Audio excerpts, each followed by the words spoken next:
Hello students.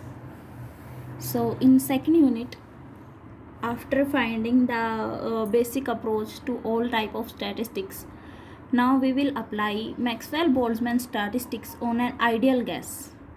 और यहाँ से हम लोग जिस एक्सप्रेशन की बात कर रहे थे कि हम लोग अलग अलग रूल्स को अप्लाई करके, जैसे एमबी स्टैटिस्टिक्स के अंदर पार्टिकल्स डिस्टिंग्विशेबल होते हैं, बीई के अंदर इनडिस्टिंग्विशेबल होते हैं, फर्मी डिराक के अंदर उनके ऊपर रिस्ट्रिक्शन लग जाती है, तो इन तरह की डिफरेंट कंडीशंस को अप्लाई करके जो डिफरेंट रिजल्ट हम लोग फाइंड आउट करेंगे, उसी के लिए आज हम लोग फर्स्टली एमबी स्टैटिस्टिक्स को जब गैस के ऊपर अप्लाई करेंगे तो रिजल्ट वो कैसे फाइंड आउट करते हैं उसके बारे में डिस्कस करेंगे। इसके लिए सबसे पहले मैं एक law of energy distribution apply करती हूँ एमबी स्टैटिस्टिक्स में, जिसके अंदर की एक पर्टिकुलर हम लोग एक आइडियल गैस ले लेंगे। एक आइडियल गैस ले लेते हैं एक टेम्परेचर T पर, वॉल्यूम V पर, और जिसके अंदर टोटल नंबर ऑफ मॉलिक्यूल्स होंगे N इन द गैस। इसके अंदर जो टोटल एनर्जी है मैं उसको U ले लेती हूँ कि total energy of the system is equal to U। अब मुझे मोस्ट प्रोबेबल स्टेट निकालनी है, वहीं से तो इक्विलिब्रियम स्टेट निकलेगी, है ना।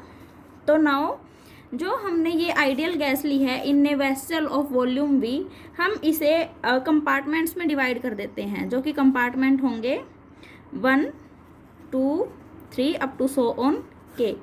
इन कंपार्टमेंट्स की जो ये सारे के सारे कंपार्टमेंट्स कैसे डिवाइड होंगे, इंटरवल्स की वजह से। जैसे कि ये 0 ये हुआ के, तो ये हुआ 1, ये हुआ 2, ये 3 अप टू सो ऑन, ऐसे, ठीक है। इनके बीच का जो ये रेंजिंग होगी ये सारे के सारे इक्वल होगी, तभी मैंने कहा कि इक्वल कंपार्टमेंट्स में इसे डिवाइड कर देते हैं, ठीक है। ये फर्स्ट कंपार्टमेंट हुआ, ये सेकंड कंपार्टमेंट, ये third compartment up to so on, यहाँ तक हमारा हो गया केथ कंपार्टमेंट। ओके इन सब कंपार्टमेंट्स के अंदर नंबर ऑफ मॉलिक्यूल्स हम लोग डिवाइड कर देते हैं। फर्स्ट के अंदर N1 है, सेकंड के अंदर N2 है, थर्ड के अंदर N3 है, and up to so on last के अंदर है Nk। फर्दर इन्हें शेल्स के अंदर डिवाइड किया जाता है, G1, G2, G3 up to so on Gk। Further क्योंकि टोटल एनर्जी U थी तो इन्हें एनर्जी भी दी जाएगी, जो कि U1, U2, U3 up to so on क्या हुई, Uk, ठीक है। That's all. ये हमने अभी किया डिस्ट्रीब्यूशन। अब इसके बाद जो टोटल एनर्जी होगी सिस्टम की, उसे कैसे लिखा जाएगा हमें पता ही है। U is equal to N1U1 for first compartment, N2U2 for second compartment up to so on kth compartment के लिए NkUk। अब जब हमने इसी तरह से फर्स्ट यूनिट के अंदर हमारे कंपार्टमेंट्स को डिवाइड किया था, एनर्जी को डिस्ट्रीब्यूट किया था, तो फिर हमने थर्मोडायनेमिक प्रोबेबिलिटी निकाली थी। तो वहीं से उसी रिजल्ट को पिक आउट करके मैं यहाँ डायरेक्ट यूज़ कर देती हूँ कि thermodynamic probability of the system in a particular state where N1 molecules in first compartment, N2 molecules in third, second, N3 in third, and up to so on Nk number of molecules in kth compartment, then the state thermodynamic probability is given by n factorial multiplication of gi raised to power ni by ni factorial। Thermodynamic probability निकाल ली थी। अब हमने कल भी बात की थी कि थर्मोडायनेमिक प्रोबेबिलिटी निकाल लेंगे, पहले मोस्ट प्रोबेबल स्टेट को अचीव करने के लिए पहले थर्मोडायनेमिक प्रोबेबिलिटी निकाली जाएगी, उसके बाद उसका लॉग लिया जाएगा, फिर उसके फर्स्ट डेरिवेटिव को इक्वल टू 0 पुट किया जाएगा, फिर समेशन ऑफ Ni लेंगे और समेशन ऑफ Ui लेंगे, और फिर उनको अल्फ़ा बीटा से मल्टीप्लाई करके सारे के सारे इक्वेशंस को एक साथ लिखेंगे, है ना। सेम प्रोसेस हम लोग यहाँ फॉलो करने के लिए जा रहे हैं। तो हमने थर्मोडायनेमिक प्रोबेबिलिटी W निकाल ली। अब हम निकाल लेंगे इसका लॉग ऑफ W। उसके लिए जब लॉग निकाल लेंगे तो यहाँ भी लॉग अप्लाई कर देते हैं, log of n factorial, summation log आते ही मल्टीप्लिकेशन साइन पाई लॉग आते ही समेशन में कन्वर्ट हो जाएगा, that is equal to I is equal to 1 to k GI की पावर Ni, और यहाँ आया लॉग। अब log of m by n, log m minus n हो जाएगा, तो यहाँ क्या आएगा, summation of log of Ni factorial I is equal to 1 to k। Then log of W is equal to log of n factorial plus summation of Ni log GI minus summation of log of Ni factorial, ठीक है। अब मैं यहाँ Stirling approximation apply कर देती हूँ। Stirling approximation क्या थी, log of n factorial is equal to n log n minus n। अब मैं यहाँ स्ट्रीलिंग अप्रोक्सीमेशन जब अप्लाई कर रही हूँ तो देखो log of w is equal to n log n minus n। ये किसके लिए आया? जो स्टार्टिंग में था हमारे पास log of n फैक्टोरियल, इसे ओपन करेंगे, ये टर्म एज इट रहेगी। यहाँ log of ni फैक्टोरियल को ओपन करेंगे तो जहाँ जहाँ n है वहाँ वहाँ क्या आ जाएगा? ni हो जाएगा, है ना। तो करते हैं n log n minus n, second term will be as it and that is क्या थी second term? Summation of ni log of gi। और थर्ड टर्म क्या थी? Minus i is equal to 1 to k log of ni factorial थी summation, है ना।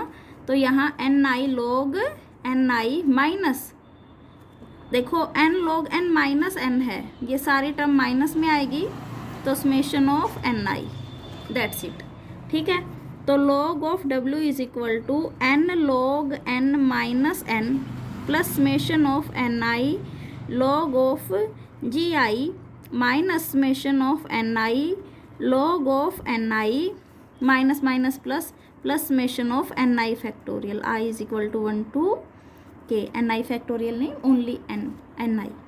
ठीक है बेटा, तो ये देखो ये summation of ni equals to n होगा, है ना। Summation of ni is equal to n, because total number of molecules का जब सम करेंगे तो वो टोटल के इक्वल ही आएगा। तो अब ये इस टर्म से ये टर्म क्या हो जाएगी? Cancel out. तो मेरे पास क्या बचेगा? n log n plus summation of ni log of gi minus summation of ni log of ni। ठीक है, किसके इक्वल आया? ये log w के। i क्या है? इंडेक्स 1 to k, i का इंडेक्स क्या है? 1 to k। अब डेरिवेटिव करेंगे as we discussed about it yesterday. तो d log of w is equal to, इसका डेरिवेटिव करेंगे dn, total number of molecules क्या है? कांस्टेंट है, तो ये क्या हो जाएगा? 0। अब इसका डेरिवेटिव करेंगे तो यहाँ ये क्या आ जाएगा? i is equal to 1 to k dni log of gi। अब इसका डेरिवेटिव करेंगे i is equal to 1 to k dni log of ni। First function का डेरिवेटिव, सेकंड एज इट। अब फिर से सेकंड का डेरिवेटिव होगा और फर्स्ट रहेगा as it, minus ni log of ni का डेरिवेटिव, मतलब log x का डेरिवेटिव क्या होता है? Derivative of log x is equal to 1/x। तो वहीं से ये क्या हो जाएगा? 1/ni and that is dni। ये से ये हो गया कैंसिल। ठीक है, तो अब क्या बचा? 0 plus i is equal to 1 to k dni log of gi minus summation of dni log of ni i is equal to 1 to k minus summation of dni i is equal to 1 to k। अब total number of molecules क्या थे? n थे। इसका derivative क्या था? dn था। In the form of summation total number of molecules क्या थे? ni थे। इसका डेरिवेटिव क्या था? जब इसका डेरिवेटिव किया तो वो हुआ dni i is equal to 1 to k। तो ये भी टोटल नंबर्स का ही डेरिवेटिव हो गया, तो इसीलिए इसको हम लोग 0 के इक्वल पुट कर सकते हैं। तो यहाँ से derivative of log w is equal to 0 plus i is equal to 1 to k dni log of gi minus summation of dni log of ni i is equal to 1 to k। मेरे पास ये दो term बची, ये भी 0 हो गई और ये थी ही 0। तो ये डेरिवेटिव ऑफ log w आ गया। अब हमने कहा था कि डेरिवेटिव निकालने के बाद इसको 0 के इक्वल पुट करेंगे, तो सेम प्रोसेस हम लोग फॉलो करते हैं। इसको रखा हमने इस इक्वेशन को 0 के इक्वल। तो यहाँ से क्या आया? dni हम लोग कॉमन ले लेते हैं, i is equal to 1 to k log of gi minus log of ni and dni is common and equals to 0। अब हमारे पास दो इक्वेशंस और थी जिनका हमने कल डिस्कस किया था। एक इक्वेशन थी i is equal to 1 to k, total number of molecules की बात करते हैं, dni इज इक्वल टू 0। इसे हम लोग मल्टीप्लाई करेंगे अल्फ़ा से, है ना, यही किया था ना कल। दोबारा से हम लोग कर रहे हैं सेम। एक इक्वेशन थी हमारे पास, summation of i is equal to 1 to k ni dni ui is equal to 0। इस इक्वेशन को मल्टीप्लाई करेंगे हम लोग बीटा से, ठीक है। आफ्टर मल्टीप्लाई अब हम इन इक्वेशंस को कर देते हैं आपस में subtract.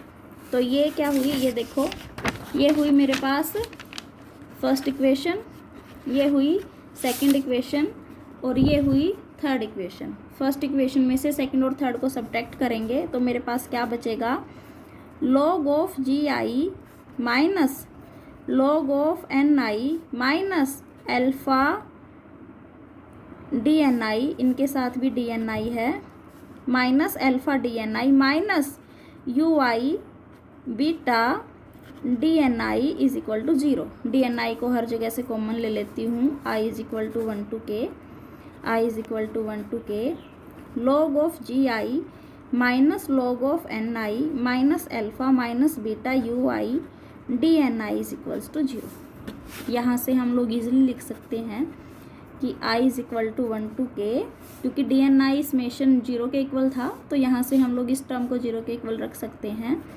log of G I minus log of N I minus alpha minus beta U I is equal to 0, ठीक है। अब log of G I by N I is equal to alpha plus beta U I, ठीक है। log को इस side ले जाते हैं, G I by N I is equal to E raise to the power alpha plus beta U I, या तो ये कह लो योग को इस साइड ले गए या फिर बोल दो तुम लोग कि एंटी लॉग ले लेते हैं हम लोग दोनों साइड्स।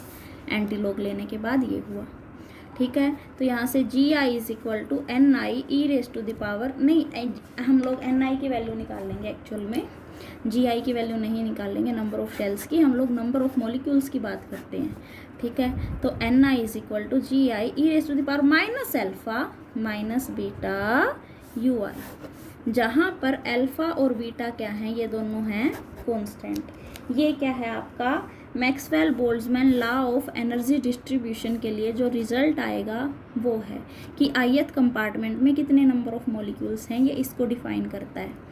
आई होप कि बेटा यहाँ तक आप लोगों को क्लियर हो गया है। अब हम लोग आगे नेक्स्ट वीडियो में करेंगे। Thank you. कोई डाउट होगा तो क्लास में डिस्कस कर लेंगे। ओके।